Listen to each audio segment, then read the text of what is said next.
الحمد لله نحمده ونستعينه ونستغفره ونعوذ بالله من شرور انفسنا ومن سيئات اعمالنا من يهده الله فلا مضل له ومن يضلل فلا هادي له ونشهد ان لا اله الا الله وحده لا شريك له ونشهد ان محمدا عبده ورسوله اما بعد فاعوذ بالله من الشيطان الرجيم بسم الله الرحمن الرحيم يا أيها الذين آمنوا اتقوا الله حق تقاته ولا تموتن إلا وأنتم مسلمون يا أيها الناس اتقوا ربكم الذي خلقكم من نفس واحدة وخلق منها زوجها وبث منهم رجالا كثيرا ونساء واتقوا الله الذي تساءلون به والأرحام إن الله كان عليكم رقيبا يا أيها الذين آمنوا اتقوا الله وقولوا قولا سديدا يصلح لكم أعمالكم ويغفر لكم ذنوبكم ومن يطع الله ورسوله فقد فاز فوزا عظيما صدق الله العظيم رب اشرح لي صدري ويسر لي أمري واحلل عقدة من لساني يفقهوا قولي رب زدني علما آمين يا رب العالمين. ہر طرح کی تعریف اللہ سبحانہ و تعالیٰ کے لیے ہے جو رب ہے تمام جہانوں کا اور جس کے قبضہ اختیار میں ہم سب کی جان ہے اور بالآخر ہم سب کو اسی کی طرف لوٹ کر جانا ہے. کروڑوں درود و سلام نبی کریم صلی اللہ علیہ وسلم کی ذات اقدس پر کہ جنہوں نے بھٹکی ہوئی انسانیت کو ایک ایسا صراط مستقیم عطا کیا کہ جس پر چلنے کا انعام اللہ کے یہاں وسیع جنتیں ہیں.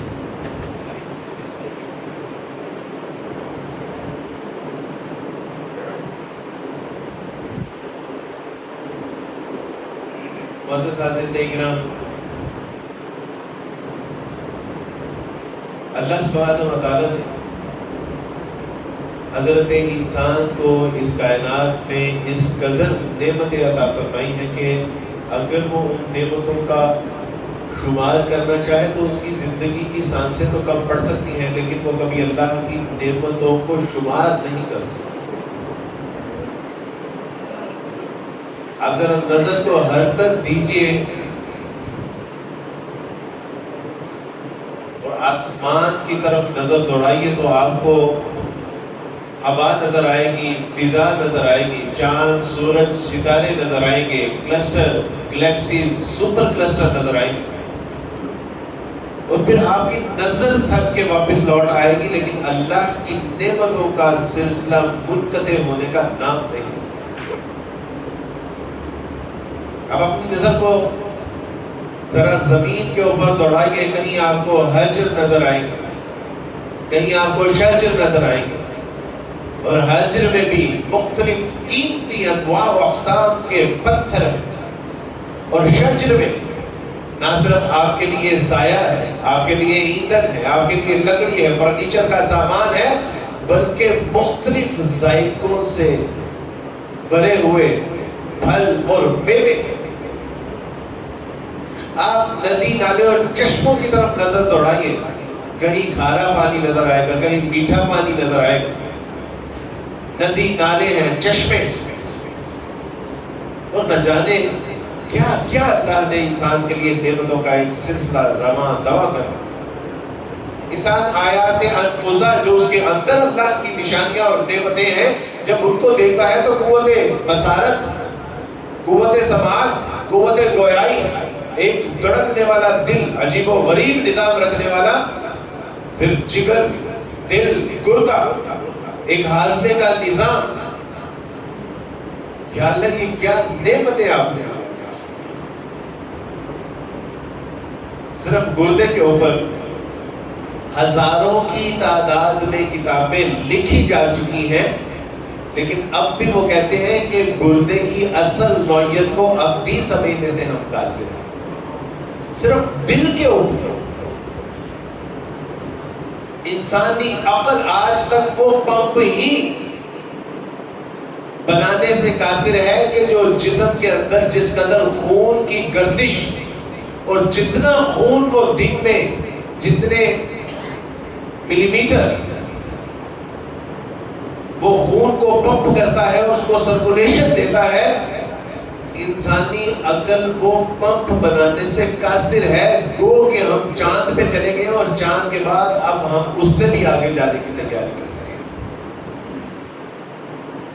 ایک اللہ کی نعمتوں کا پھیلا ہوا نظام ہے کہ اگر ہم ان کو گننا شروع کر دیں تو ہماری زندگی کے دن ختم ہو جائیں گے، لیکن اللہ کی نعمتوں کو کبھی شمار کر نہیں لا سکتے.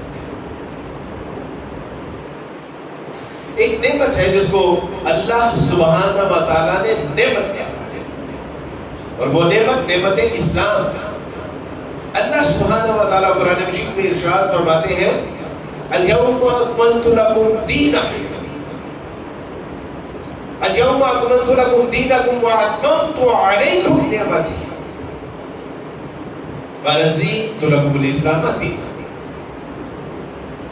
میرے بندو، اور میں تواڈے واسطے ایک ایسا بہترین سچا دین جو محض دین مذہب نہیں، زندگی گزارنے کا طریقہ نہیں، بلکہ انہوں کامل اکمل مکمل کر دیتا ہے.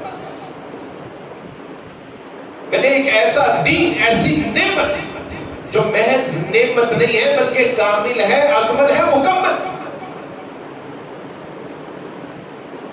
کسی نے پوچھا کہ عبدالواحد بھائی یہ مرزا غلام احمد قادیانی، یعنی اس کے آنے کی جو وجوہات مرزائی بیان کرتے ہیں اور اس میں کئی وہ کہتے ہیں کہ اس نے بھی تو کچھ کتابیں پیش کی ہیں. تو میں نے ان سے عرض کی تھی کہ جو اللہ کے نبی ہوتے ہیں وہ کتابیں لکھا نہیں کرتے، ان کے اوپر کتابیں نازل ہوا کرتی ہیں. دوسری بات میں نے ان سے کہی کہ مرزا غلام احمد قادیانی نے دین کا وہ کون سا نقطہ تھا، دین کا وہ کون سا گوشہ تھا، دین کا وہ کون سا پہلو تھا کہ جس کو مکمل کرنے کے لیے مرزا غلام احمد قادیانی آیا تھا، جبکہ اللہ سبحانہ و تعالیٰ نے تو ارشاد فرما دیا اليوم اکملت لکم دینکم واتممت علیکم نعمتی ورضیت لکم الاسلام دینا. میں نے تو یہ جو تمہیں دین دیا ہے یہ کامل اکمل مکمل کر کے دیا ہے، اس میں تو اب کسی نقطے کی بھی ضرورت نہیں ہے. تو مرزا غلام احمد قادیانی کی ضرورت کیا ہے؟ میرے رسول صلی اللہ علیہ وسلم کے اوپر نازل ہونے والا دین، اس میں دراصل کمی تھی ہی کس چیز کی کہ جس کو پورا کرنے کے لیے مرزا غلام احمد قادیانی. اللہ سبحانہ و تعالیٰ سے ذکر قرآن اليوم اکملت لکم دینکم واتممت علیکم نعمتی ورضیت لکم الاسلام دینا. وہ چلے ہوئے محض دین نہیں ہے، یہ محض مذہب نہیں ہے، یہ محض نعمت نہیں ہے، بلکہ یہ ایک ایسی نعمت ہے جو کامل اکمل مکمل. یہ وہ نعمت کہ جو آپ کو ماں باپ کی کوکھ سے میسر آئی. آپ تو ابھی پیدا بھی نہیں ہوئے تھے تو آپ کا نام عبداللہ رکھ دیا، عبد الرحمن رکھ دیا، عمر رکھ دیا، عثمان رکھ دیا، احمد رکھ دیا، مصطفیٰ رکھ دیا، مجتبیٰ رکھ دیا. لیکن میں اور میرے جیسے کئی لوگ جو پیدا تو ایک عیسائی گھرانے میں ہوئے. میری اماں کہتی ہے کہ منو چنگی طرح یاد ہے جدوں تو پیدا ہویا سا تے میں تیرے متھے دے اوتے دھیان دے نال پورے چیتے دے نال میں تیرے متھے دے اوتے سلیب دا نشان بنایا سی. پتہ نہیں بڑا ہو گیا تو مسلمان کیدا ہو گیا. میری بات ہے کیا؟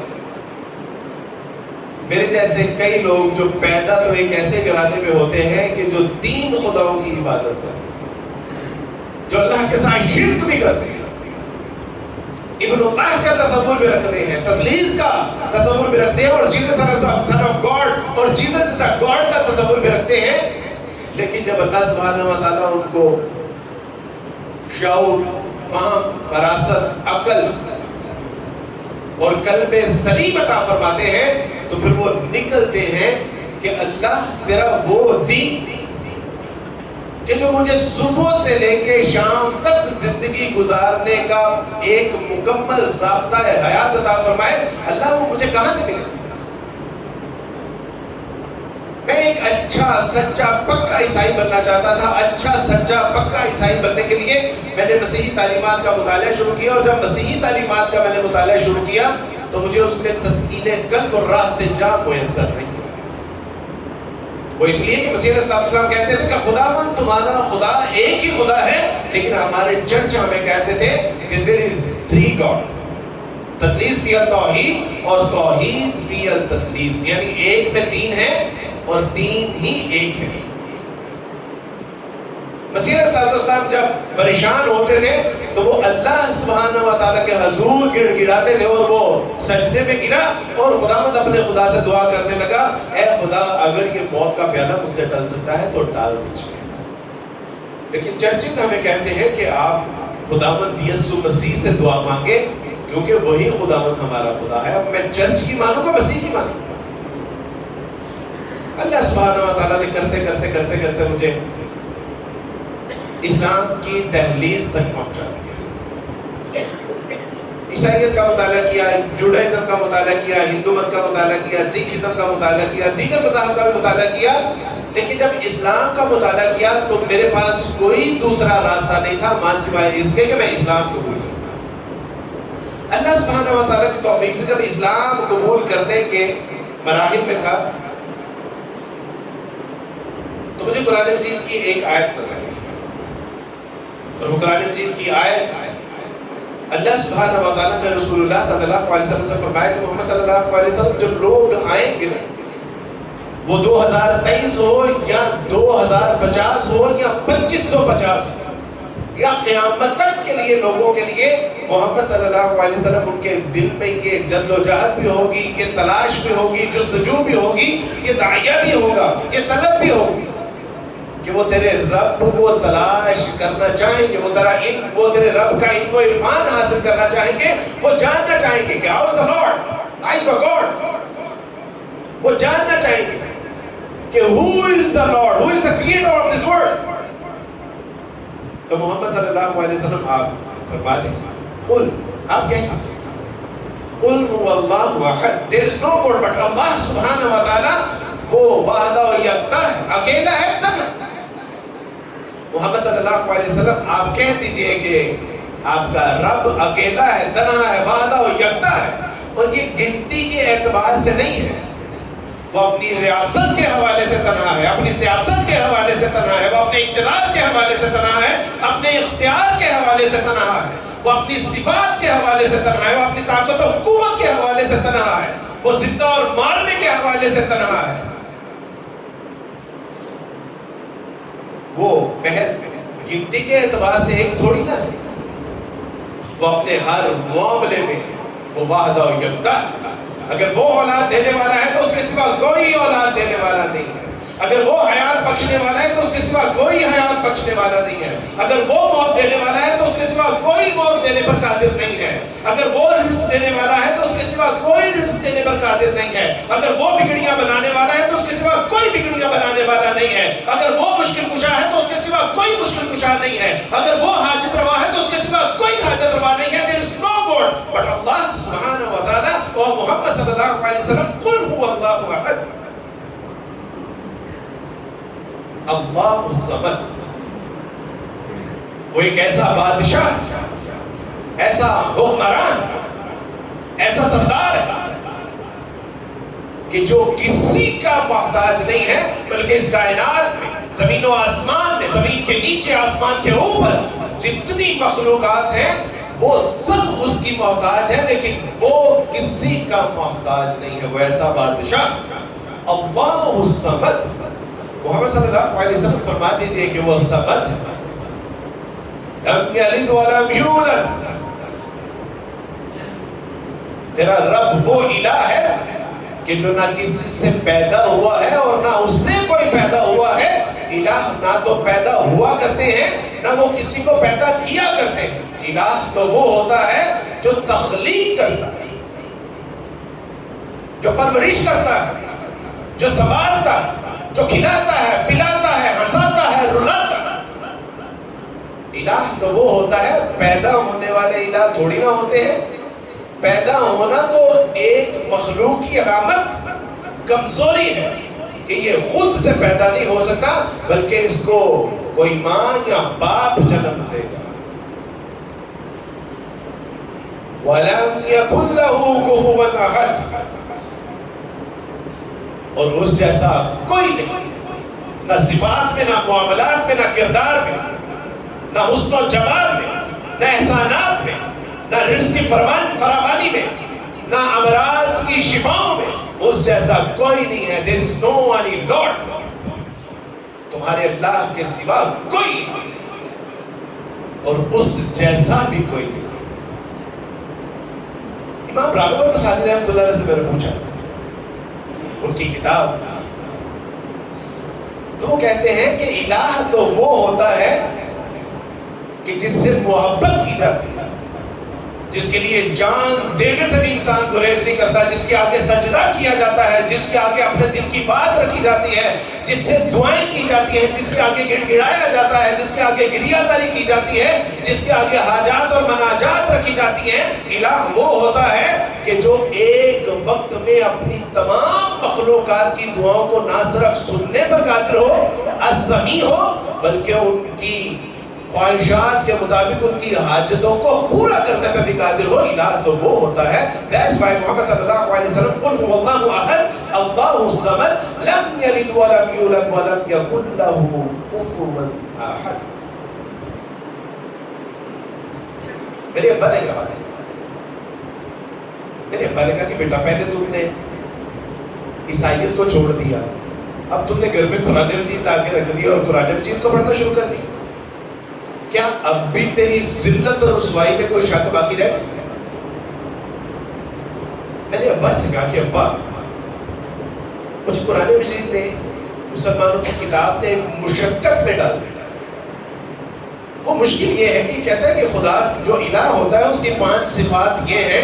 تو میں نے کہا کہ ابا اگر ہم مسیح علیہ السلام کو الہ مانتے ہیں تو اگر مسیح علیہ السلام میں اس 5 صفات میں کہ وہ وحدہ و یکتا ہے، وہ بے نیاز ہے، وہ پیدا نہیں ہوا، نہ اس سے کوئی پیدا ہوا اور اس جیسا کوئی نہیں ہے، میں نے کہا کہ ابا اگر مسیح علیہ السلام میں ان میں سے کوئی ایک صفت بھی اگر نظر آ جائے، مل جائے، تو میں نے کہا کہ ابا میں مسیح علیہ السلام کو الہ ماننے کے لیے تیار ہوں.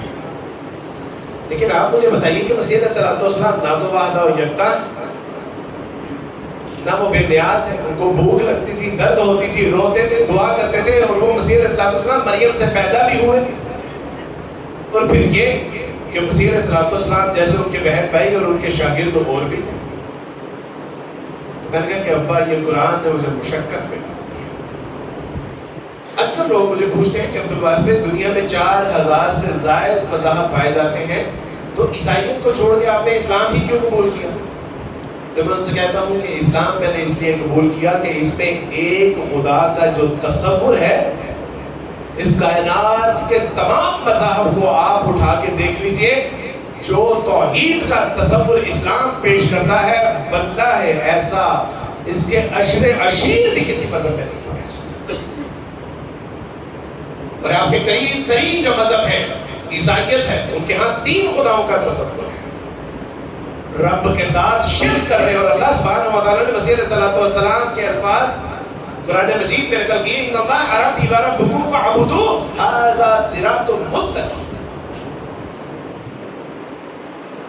وہ چلیو بے شک میرا اور تہاڈا الہ وہ اللہ ہے کہ جنہیں سانو پیدا کیتا، جہاں سانو کھلاندا پلاندا سلاندا ہنساندا رلاندا ہے.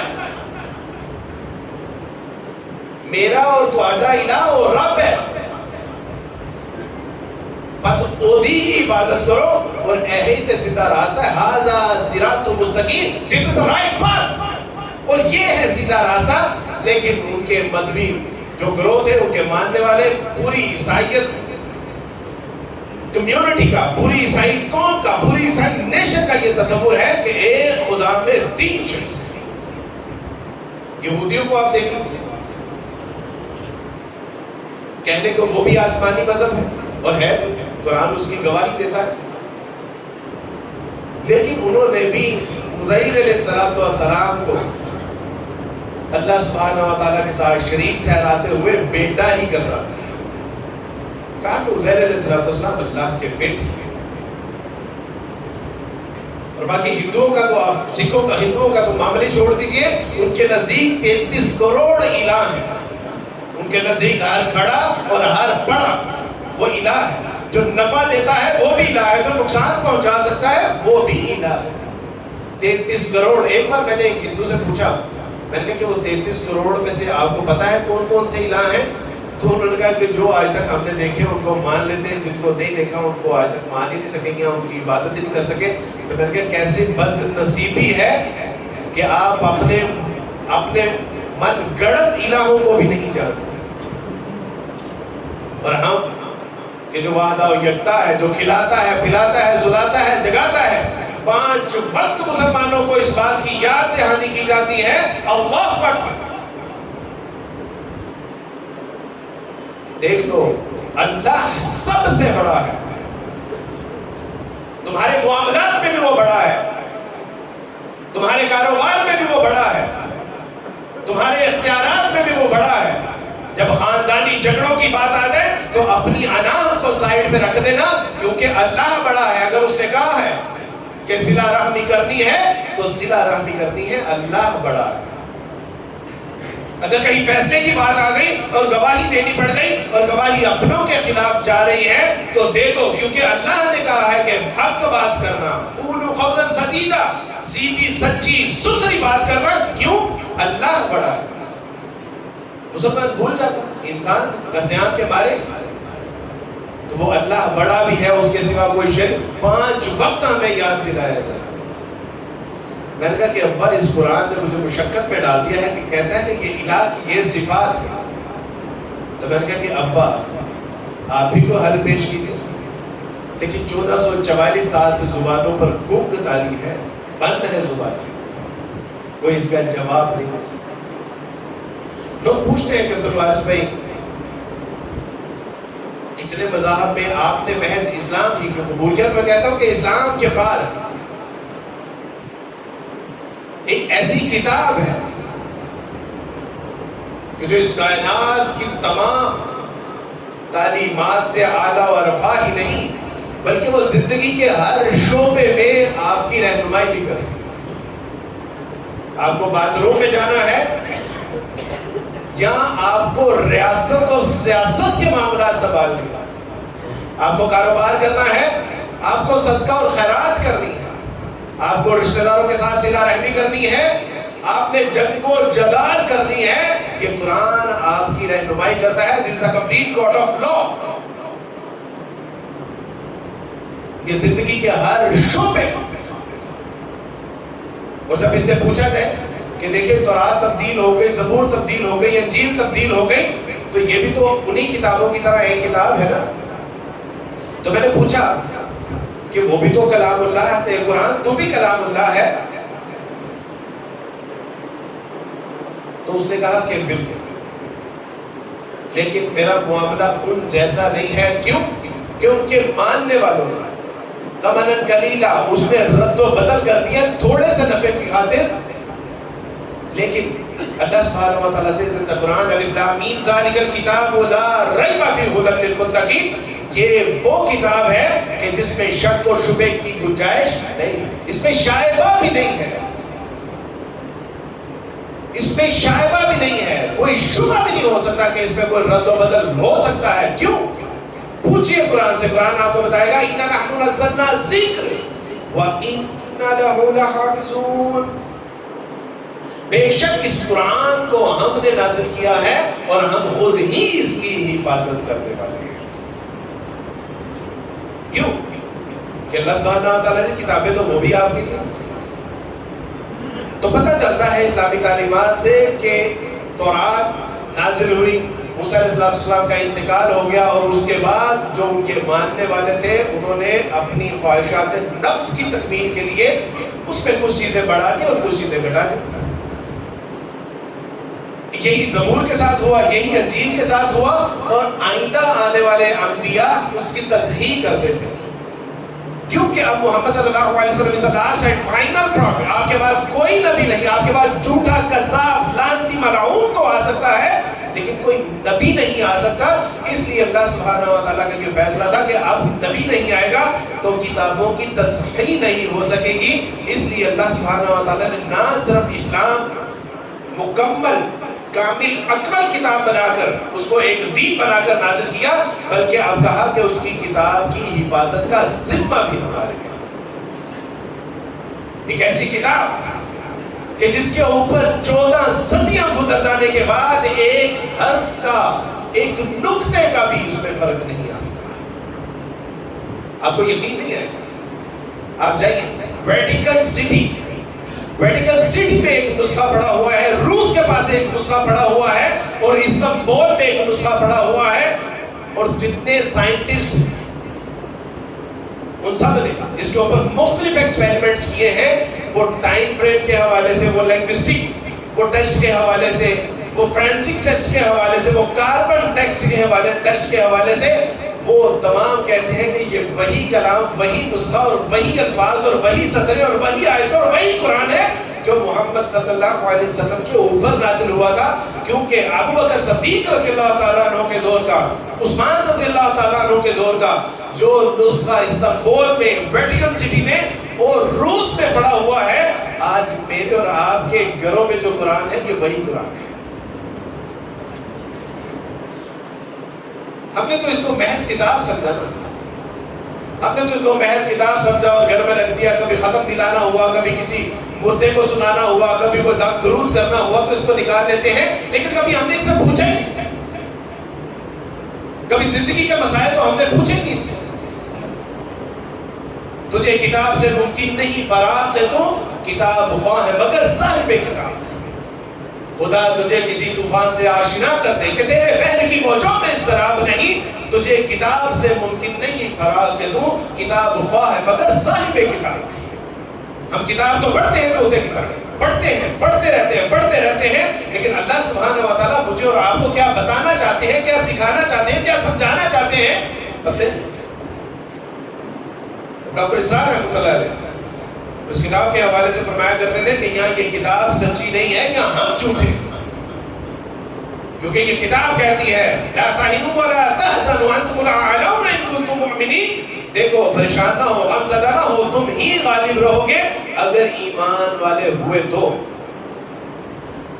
لیکن آج کیوں ذلیل کے کل تک نہ تھی پسند گستاخی فرشتہ ہماری جناب میں، کل جس انسان کو اللہ سبحانہ و تعالیٰ فرشتوں سے سجدہ کروا رہے تھے آج وہ کیوں ذلیل و رسوا ہے، باوجود توحید کے ماننے کے۔ کبھی افغانستان میں ذلیل ہو رہے ہیں، کبھی برما میں ذلیل ہو رہے ہیں، کبھی کشمیر میں پٹ رہے ہیں، کبھی شام میں پٹ رہے ہیں، کبھی افغانستان میں پٹ رہے ہیں، کہیں سیریا میں پٹ رہے ہیں، کہیں ہمارے اوپر جو ہے وہ فاسفورس بم گرائے جا رہے ہیں، گاڑیاں نوچی جا رہی ہیں تو مسلمانوں کی، بچے زندہ جلائے جا رہے ہیں تو مسلمانوں کے، عزت علی کی جا رہی ہے تو مسلمان عورتوں کی، بستان کاٹے جا رہے ہیں تو مسلمانوں کے۔ کیوں ہے آج کیوں ذلیل کے کل تک نہ تھی پسند گستاخی فرشتہ ہماری جناب میں؟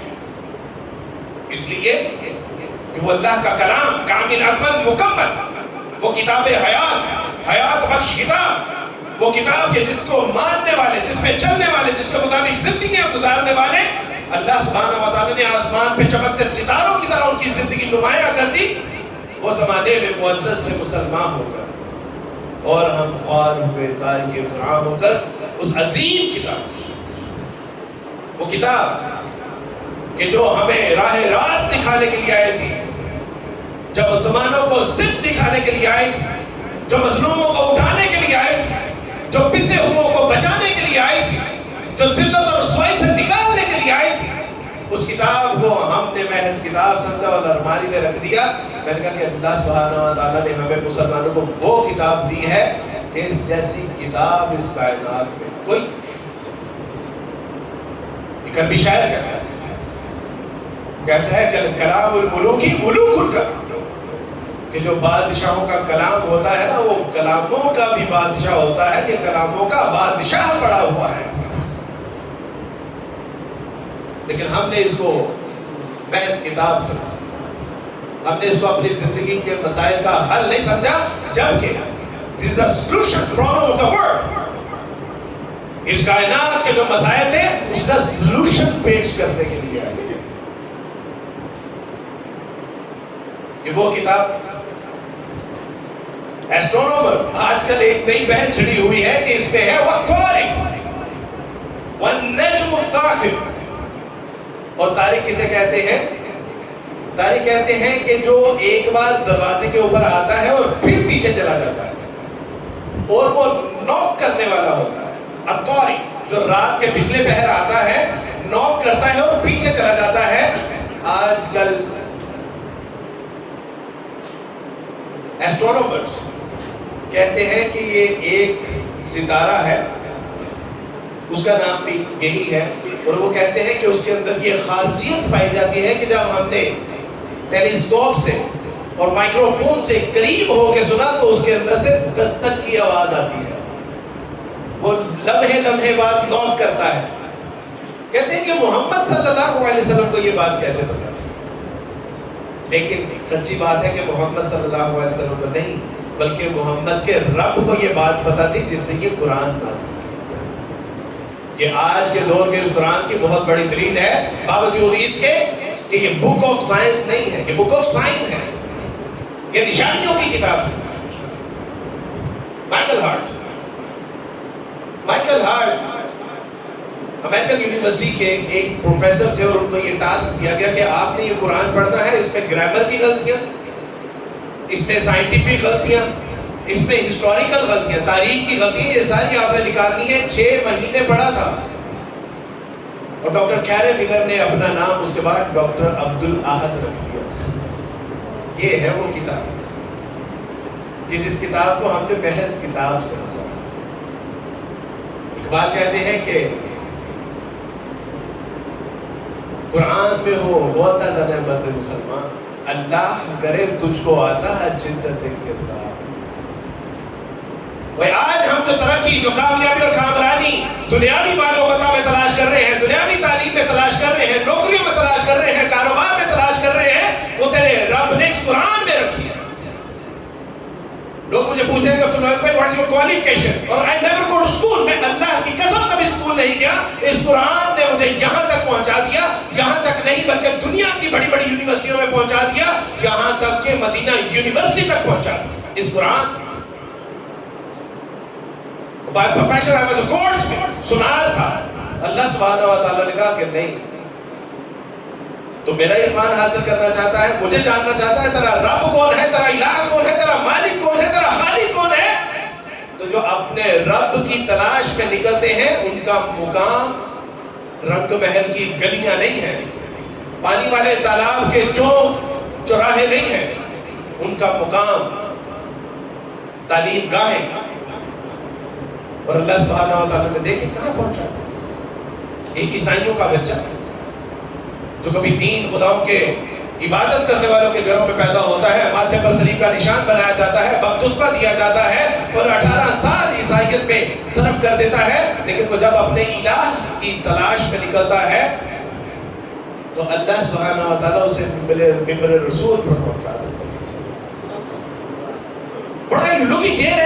کیا تلاش کر رہے ہیں میرا مسلمان بھائی، میرے مسلمان نوجوان کیا تلاش کر رہا ہے؟ ادھر ادھر کاروبار، زندگی، اور یہ اللہ کا وعدہ ہے، واللہ خیر الرازقین، وہ تجھے رزق دے گا، وہ تجھے کھلا کے سلائے گا، بیماری ہے تو شفا عطا فرمائے گا. لیکن ہدایت کے لیے تجھے قرآن کی طرف رجوع کرنا پڑے گا. زندگی کے مسائل کے لیے قرآن سے پوچھنا پڑے گا. اس جہاں والی کے لیے، اس جہاں پہ اللہ کا پیغام پہنچانے کے لیے، نظام کو نافذ کرنے کے لیے اس قرآن کو پڑھنا پڑے گا، سمجھنا پڑے گا، اپنی زندگیوں کے مطابق تجھے ڈالنا پڑے گا. ابا نے کہا کہ why اسلام، that's why اسلام، کہ اسلام کے پاس ایک مکمل ضابطہ حیات ہے جو قرآن کی صورت میں دیتا ہے. لوگوں نے پوچھا کہ اسلام ہی، میں کہا کہ اسلام ایک ایسا مذہب ہے کہ جو والدین کی ایسی قدر و منزلت بتاتا ہے. وہ کہتا ہے میرے بھائی مجھے ٹائم بتا دیجیے گا، ہو گیا. اچھا، لوگ پوچھتے کہ کیوں اسلام؟ اس لیے اسلام کہ اسلام ماں باپ کی وہ قدر و منزلت، وہ عزت، مقام و مرتبہ بتاتا ہے کہ جو دنیا کا کوئی مذہب نہیں بتاتا. قرآن کہتا ہے فَلَا تَقُلْ لَهُمَا أُفٍّ، خبردار اپنے والدین کے آگے اگر ہوں بھی کہا. اسلام وہ مذہب ہے کہ جس کائنات میں عورت کو جس نے عزت، مقام و مرتبہ دیا، اور اسلام سے قبل اس کو پیدا ہوتے ہی زندہ درگور کر دیا جاتا تھا. اسلام وہ مذہب ہے کہ جس نے ماں کو وہ مقام عطا فرمایا کہ اگر بچہ پیدا کرتے ہوئے مر گئی تو پاؤں سیدھے جنت میں، اور اگر بچ گئی تو جنت سیدھی پاؤں میں.